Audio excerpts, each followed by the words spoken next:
My life journey began in Atlanta in 1936. I was born. As I graduated from elementary school, E.P. Johnson as valedictorian, went on to first Howard High School, then Washington High, and then I was in the first graduating class of Turner High School, where I wrote the school song. Graduated as valedictorian. And then came to Clark College because the band director at Turner was a Clark College graduate. And he brought me over here as a senior, as a high school senior, to play with the band, and that did it. I had scholarships elsewhere, but I wanted to come to Clark. And I was here for 4 years, was in the band, in the chorus. I just did everything. In January of 1961, I knew about Charlene Hunter and Hamilton Holmes trying to get into University of Georgia, but I thought that when they were finally admitted that things would be fine. Well, they weren't. On January the 11th, there was a riot, and I saw it on television, my little black and white television at home, and I decided that I needed to go as a graduate student because they were undergraduates. So five months after they had entered, I entered University of Georgia. That first summer I was alone. I was the only black student on campus, and I lived in the same room that Charlene had lived in, which was right on the street, very vulnerable to rocks, whatever. It was a rough summer, but I got through it.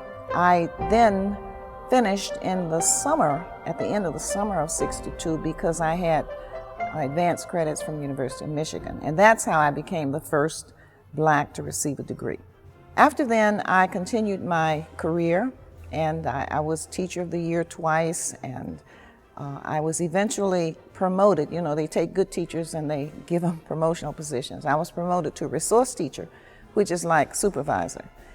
And then later, I was promoted to Coordinator of Music for the Atlanta Public Schools, where I had aegis over all of the music programs, elementary, high school, middle schools. And it was a wonderful career.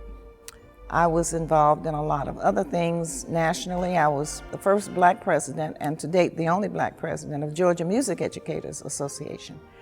But then in that '97, I was asked by Dean Irvin, who was then Dean of Arts and Sciences, to take on the chairmanship at Clark Atlanta University, the music department. And I said, no, I don't want a full-time job. And he said, but we need somebody right now. So I said, I'll take it until you can get someone. Well, I worked for 8 years here, and they never looked. So I had a second retirement in 2005. I am so honored to be recognized by my first school. Clark College was my school. And then I came full circle back to CAU as an administrator and teacher. And I am supremely honored to have this award. All of my basic training came from Clark College. And that's why I am still dedicated to helping CAU to the extent that I can.